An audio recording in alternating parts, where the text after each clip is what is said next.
आदाब, इस्तकबाल है। मैं हूं आपके साथ अबू हुरैरा और आप देख रहे हैं खास प्रोग्राम कहकर ही मानेंगे। अमेरिका ने दहशतगर्द तंजीम अलकायदा के सरबराह अयमन अज़वारी को ड्रोन हमले में हलाक कर दिया है। अमेरिका को यह बड़ी कामयाबी इतवार को अफगानिस्तान में ड्रोन हमले में मिली। पिछले 21 सालों से अमेरिका अज़वाहिरी की तलाश में था।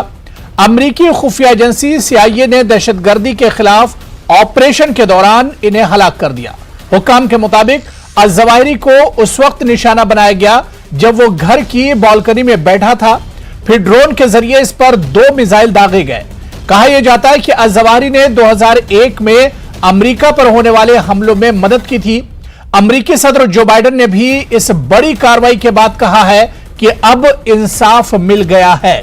सवाल यह उठता है कि अमेरिका ने इस तरह से पहली बार नहीं किया है, बल्कि ओसामा बिन लादेन के मामले में भी पाकिस्तान के एबटाबाद में भी इसी तरह से कार्रवाई की गई थी। हालांकि अगर अफगानिस्तान की बात करें तो अफगानिस्तान ने इस पूरे मामले पर नाराजगी जाहिर की है।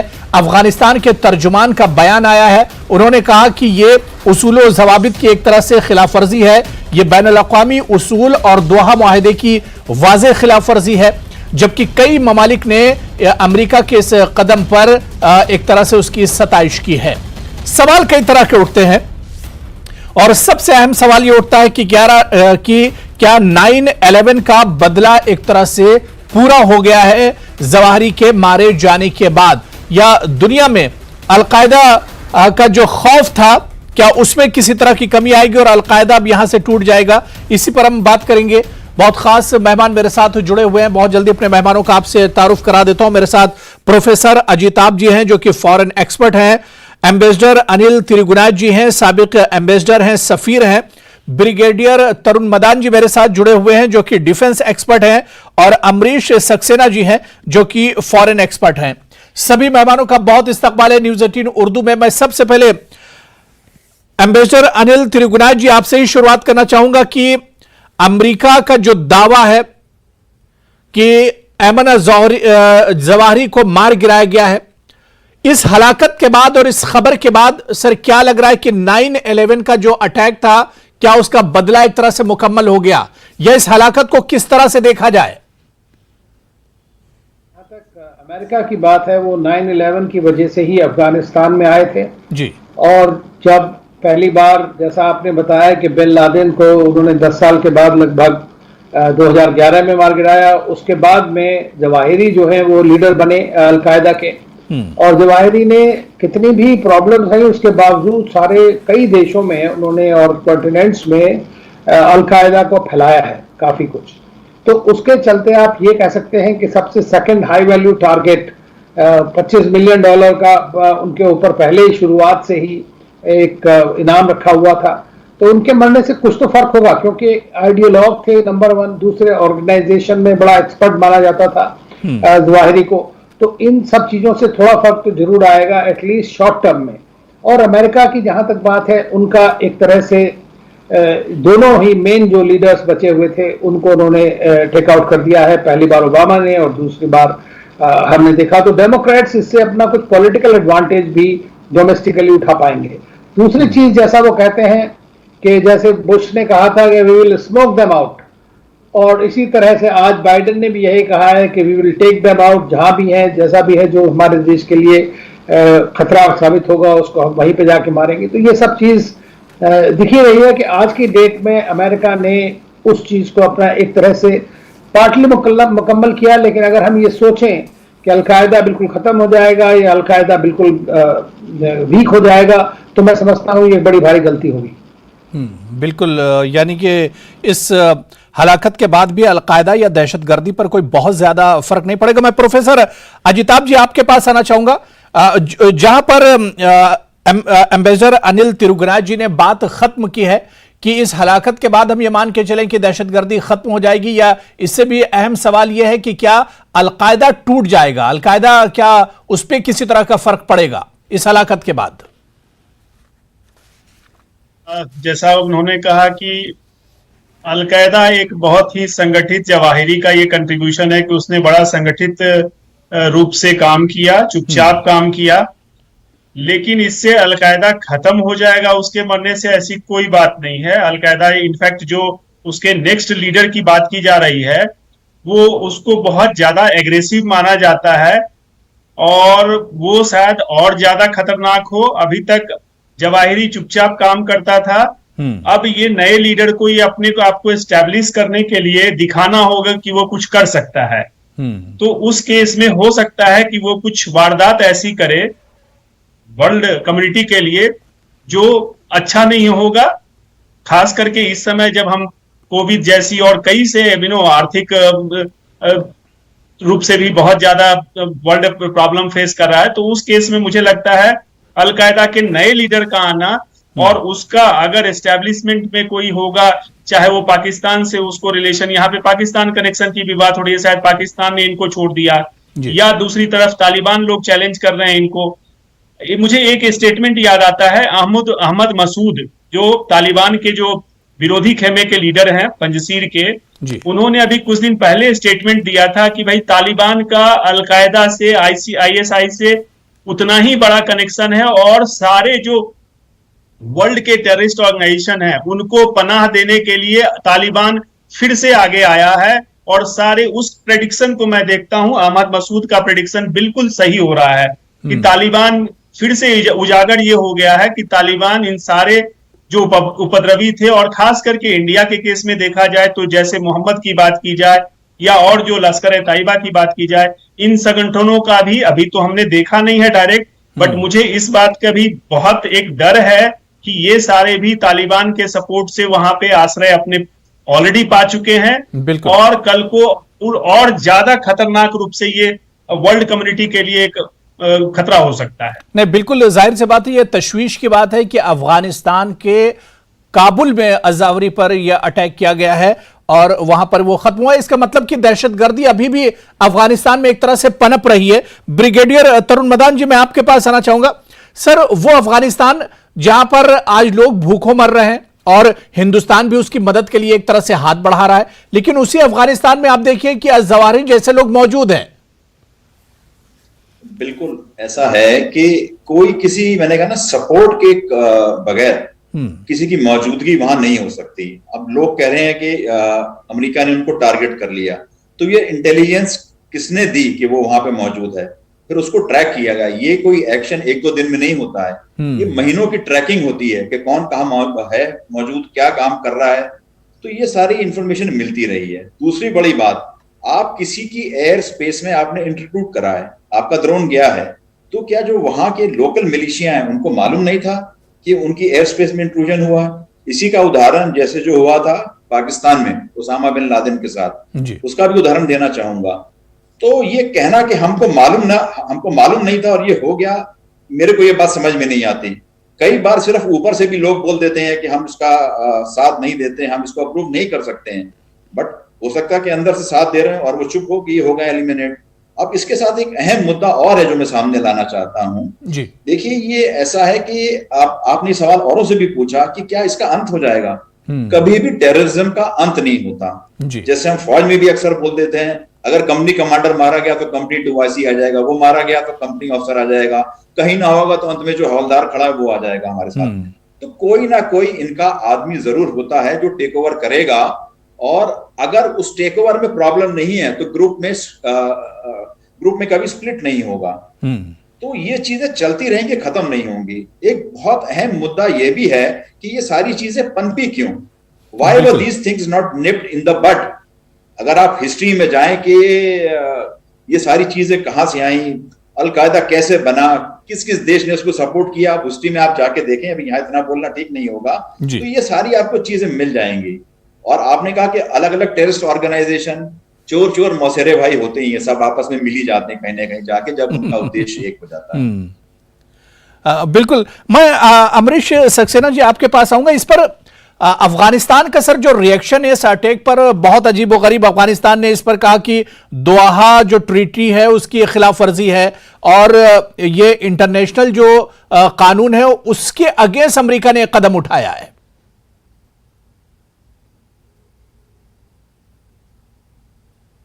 जो आप कह रहे हैं उसका कोई बहुत मतलब, अफगानिस्तान ने जो ऑफिशियल अपना बयान जारी किया है उसका कोई बहुत ज्यादा मतलब नहीं है, क्योंकि ये बहुत साफ है कि अफगानिस्तान में बिना इंटरनल मदद के जवाहिरी को मारा जाना संभव नहीं था।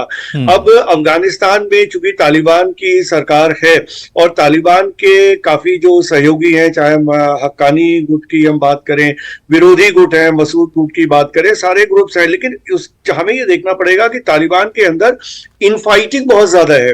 तो ये उस इनफाइटिंग का ही नतीजा है जिसकी वजह से अमेरिका को ये मौका मिला कि उसने जवाहिरी को मार दिया।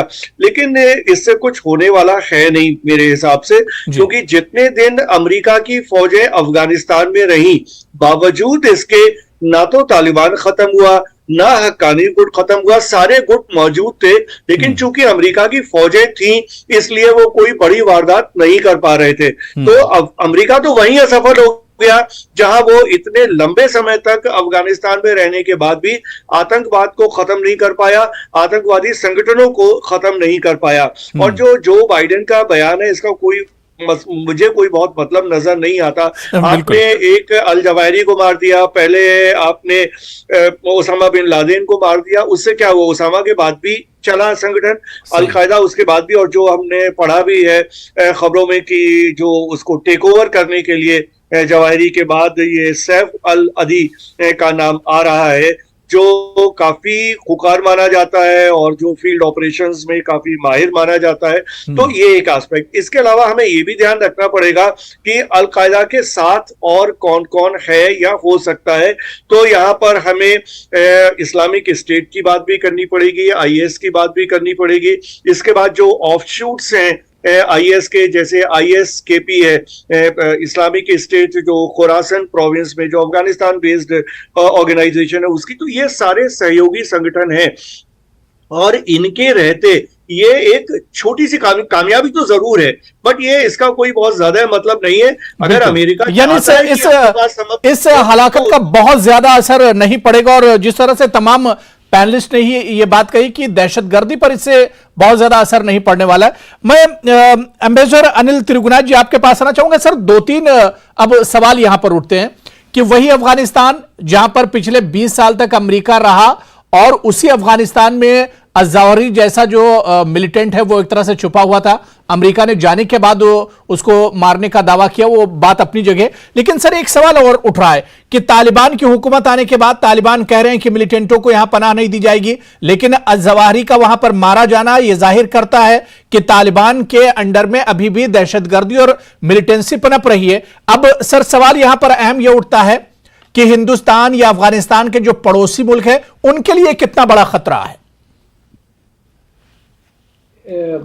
एक चीज को आप इस तरह से देखें कि तालिबान जो कोई मोनोलिथ नहीं है, तालिबान में बड़े सारे ग्रुप्स हैं जी, और उसमें एक ग्रुप है हक्कानी ग्रुप, जो इस वक्त काबुल को कंट्रोल करता है पूरी तरह से, और वो गवर्नमेंट में भी है वहां पर।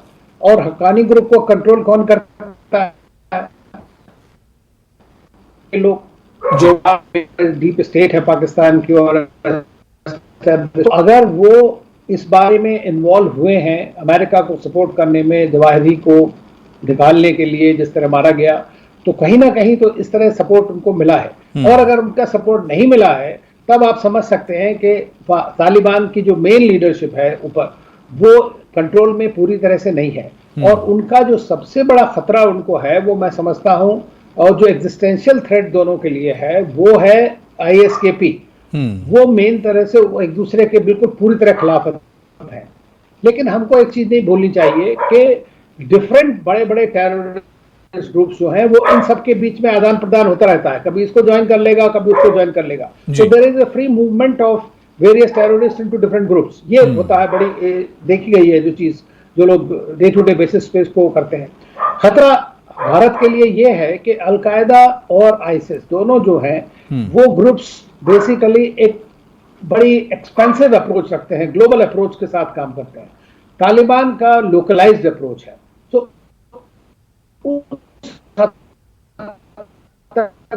बिल्कुल, कुछ वॉइस में प्रॉब्लम आ रही सर, दोबारा से आऊंगा। प्रोफेसर अजिताभ जी, सर मेरी आवाज आ रही है आप तक?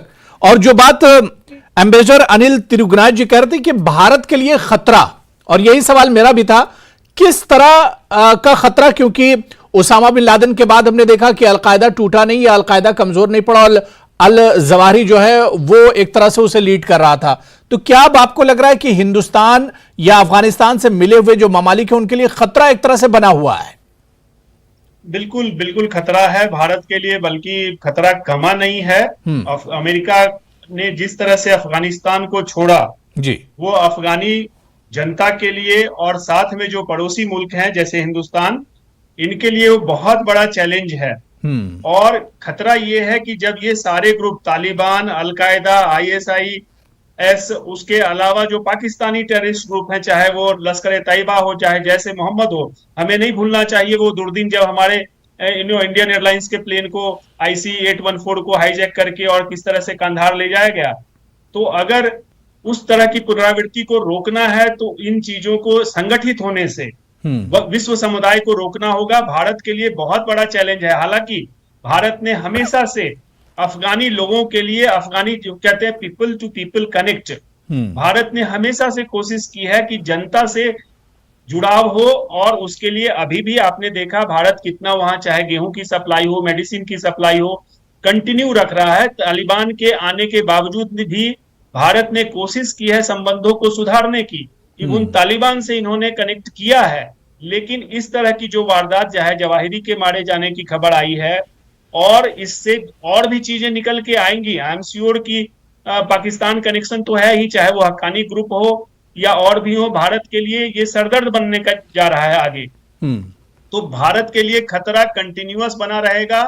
हमें अपनी सुरक्षा के दृष्टिकोण से कोई कंप्रोमाइज नहीं करना चाहिए, कोई ढील नहीं देनी चाहिए। साथ में जो शांति के लिए जितने भी एफर्ट्स हम लगा सकते हैं, चाहे वो यूनाइटेड नेशंस के थ्रू हो, चाहे नेबरहुड फर्स्ट पॉलिसी जो हमारी है उसके तहत हो, हम अपनी कोशिश जारी रखें कि हम उनसे इंप्रूव करें रिलेशन को। हालांकि वो कुत्ते की पूंछ साबित लगता है हो रहा है कि वो मानने को तैयार नहीं है। तालिबान से भी बहुत विश्व समुदाय ने कोशिश की है, बट आप देखिए क्या हो रहा है। तो मुझे नहीं लगता कि कुछ राहत मिलने वाली है। बिल्कुल। और ब्रिगेडियर तरुण मदान जी, जो बात यहां पर प्रोफेसर अजिताभ जी कह रहे हैं कि खतरा टला नहीं है, लेकिन सर आपको याद होगा कि कर्नाटक में हिजाब का जब मामला हुआ था और जिस लड़की ने वो मामला उठाया था, खासतौर से जिसने वीडियो जारी किया था, उस पर अल-जवाहिरी का बाकायदा वीडियो आया था और हिंदुस्तानी सरकार को लेकर धमकी भरा वो वीडियो था।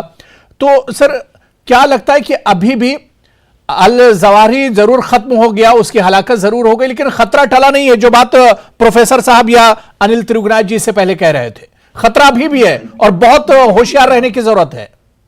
मैं उनकी बात से बिल्कुल सहमत हूं, खतरा टला नहीं है। पहली बात तो देखिए आपकी बॉर्डर स्टेट क्या है। आपकी बॉर्डर स्टेट है पाकिस्तान। पाकिस्तान की माली हालत खुद ही खस्ता है। तो ऐसे हालात में ये जो बाकी टेररिस्ट ग्रुप हैं, इनका इन्फिल्ट्रेट करना, पाकिस्तान के अंदर आना, पाकिस्तान से हमारे बॉर्डर्स में घुसना, ये सारी चीजें बड़ी आसान हो जाती हैं। जबकि अफगानिस्तान की जो पॉपुलेशन है उससे हमारे बड़े अच्छे संबंध रहे हैं। अगर आप हजारों साल पहले जाएं तो मतलब भारतवर्ष तो बिल्कुल अफगानिस्तान के अंदर ही फैला हुआ था, हमारे बॉर्डर्स वहीं तक थे। लेकिन अब जो स्थिति मौजूद है इसमें इनको सॉफ्ट टारगेट मिल सकता है यहाँ पे इंडिया में। तो जो लोकल टेररिस्ट ग्रुप्स हैं वो भी चाहेंगे कि इनसे संपर्क करें। और देखिए जब भी कोई ऐसा एक्शन होता है किसी के द्वारा, अब यूएस ने ये किया है, तो अल-कायदा जरूर कोई ना कोई रिटेलिएटरी एक्शन करेगा, चाहे वो कार्रवाई होगी हो सकता है या यूएस के नागरिक जो बाहर हैं, जो बाहर के देशों में रह रहे हैं, उनके ऊपर भी हो सकता है। तो इस प्रकार से हमको बहुत तैयार रहना पड़ेगा। We cannot be caught just sitting, like that we are not prepared. ऐसा हो नहीं सकता। तो हमको बिल्कुल एक्स्ट्रा जो हमारी जो है चौकसी बॉर्डर्स पे, और not only on the borders, even in the internal cities, ये लोग कहां कब कैसे घुस के आ जाते हैं आपको मालूम भी नहीं पड़ेगा। बिल्कुल। और खासकर देखिए हमारे कुछ अभी त्योहार आने वाले हैं, इंडिपेंडेंस डे है, राखी का फेस्टिवल है, आगे आने वाले उसमें दशहरा, दिवाली, बहुत सारी तमाम चीजें आ रही हैं। तो ये ऐसे मौके होते हैं जब इनको सॉफ्ट टारगेट मिलते हैं, बहुत ज्यादा पॉपुलेशन घूम रही होती है यहाँ वहाँ, ये लोग इन्फिल्ट्रेट कर जाते हैं और कोई ना कोई एक्शन जरूर करते हैं। तो ये चीजें पुराने अगर आप देखें ये चीजें हुई हैं पहले भी। तो लेकिन तरुण मदान जी, अब सवाल यहाँ पर यह भी उठता है कि वही अफगानिस्तान जिसकी मदद पिछले कई सालों से हिंदुस्तान कर रहा है, इंसानी बुनियादों पर ही एक तरह से सही, लेकिन आप देखिए कि उसी अफगानिस्तान में अज़वारी जैसे जो दहशतगर्द हैं वो पनप रहे हैं। तो एक तरफ हिंदुस्तान की ये मदद और वहां पर इस तरह की दहशतगर्द, मतलब इस तरह की दहशतगर्दी की पुष्टपनाही हो रही है। ऐसा है, जब सरकारें पलटती हैं, आप बाकी भी उदाहरण ले लीजिए, श्रीलंका का उदाहरण ले लीजिए, बांग्लादेश का उदाहरण ले लीजिए, बहुत ज्यादा मतलब इन चीजों पे अगर मैं जाऊं तो पॉलिटिक्स में नहीं जाना चाहूंगा, लेकिन इन चीजों का असर पड़ता है कि वहां सियासत में कौन है। पहले की जो सियासत थी वो बिल्कुल प्रो इंडिया थी और वो मदद ले भी रहे थे। जब तालिबान की सरकार आई, इंडिया को भी काफी खतरा हो गया कि जो हमारे प्रोजेक्ट चल रहे हैं वो चल भी पाएंगे या उनका नुकसान हो जाएगा, या जो हमारे नागरिक वहां काम कर रहे हैं उनका क्या होगा। खैर, हमारी सरकार ने बहुत सूझबूझ दिखाई और जो तालिबान की सरकार है उसके साथ एंगेज किया, तो स्थिति मतलब काफी हद तक कंट्रोल में आई। लेकिन ये जो वहां की सरकार है, ये उनको रियलाइज करना चाहिए कि हमारा सही दोस्त कौन है, कौन हमारी असली मदद करता है, कौन हमारा फायदा चाहता है और कौन हमारे हक में है। बिल्कुल, ये रियलाइज करना बहुत जरूरी है। जो बाकी लोकल पॉपुलेशन है उनको रियलाइज करना बहुत जरूरी है। बिल्कुल।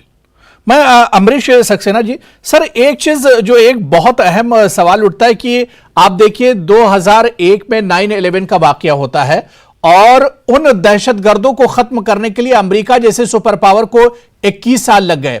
आप 2010 या 2011 में उसामा बिन लादेन को हलाक करते हैं और उसके बाद 2022 में अज़वारी तक पहुंच पाते हैं। मतलब इनकी जड़ें कितनी मजबूत हैं दहशतगर्दी की। जी देखिए, वो तो इसमें तो कोई दो राय है नहीं, हम सब जानते हैं कि दहशतगर्दी की जड़ें कितनी मजबूत है।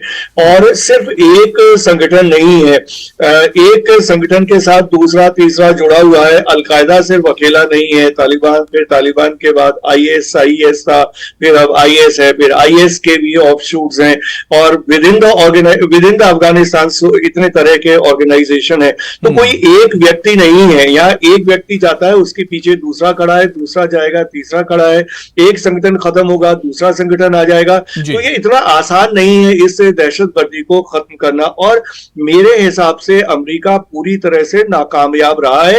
ये एक जवाहिरी को उसने मार गिराया, इस पे बहुत जश्न करने जैसी कोई बात मुझे लगती नहीं। ये बहुत मोमेंटरी है, लॉन्ग टर्म में इसमें दहशतगर्दी में कुछ नहीं होने वाला। और मैं कुछ हद तक मानता हूं कि भारत ने काफी हद तक बहुत समझदारी वाला काम किया है जो तालिबान के साथ इंगेज करके। लेकिन जब से भी वहां से अमेरिका सपोर्टेड गवर्नमेंट थी अफगानिस्तान में, भारत ने सब कुछ किया, इतना पैसा खर्च किया, इतने प्रोजेक्ट, इतना डेवलपमेंट किया, बावजूद इसके वहां पर प्रो जो मैं सरकारों के लेवल पे कहूं या जो लोग सरकार में थे या अभी सरकार में है, उस लेवल पे कोई प्रो इंडिया सेंटीमेंट नहीं बन पाया। और इंडिया, और एक चीज मैं जरूर कहना चाहूंगा यहाँ पे, हमें दो ऑर्गेनाइजेशंस को नहीं भूलना चाहिए, चाहे हम अलकायदा की बात करें या तालिबान की बात करें, वो है लश्कर ए तैयबा और जैश ए मोहम्मद। तो भारत को अगर खतरा है और दो इन संगठनों से खतरा है, और भारत को अफगानिस्तान से उतना बड़ा खतरा नहीं है जितना पाकिस्तान से है, तो हमें अफगानिस्तान के चक्कर में बिल्कुल, यानी अज़वारी की हलाकत तो जरूर हुई लेकिन खतरा टला नहीं। और जाहिर सी बात है, अफगानिस्तान जैसे मुल्क में अज़वारी की हलाकत ये जाहिर करती है कि दहशतगर्दी अभी भी अफगानिस्तान में पनप रही है। ऐसे में हिंदुस्तान या हिंदुस्तान जैसे जो भी पड़ोसी मुल्क अफगानिस्तान के हैं, उन्हें बहुत चौकस रहने की जरूरत है। बहुत बहुत शुक्रिया, बड़ी अच्छी बातचीत हुई लेकिन वक्त की कमी है। अमरीश सक्सेना जी, ब्रिगेडियर तरुण मदान साहब, एम्बेसडर अनिल त्रिगुनाथ जी और प्रोफेसर अजिताभ जी, सभी का बहुत बहुत शुक्रिया चर्चा में जुड़ने के लिए। आदाब।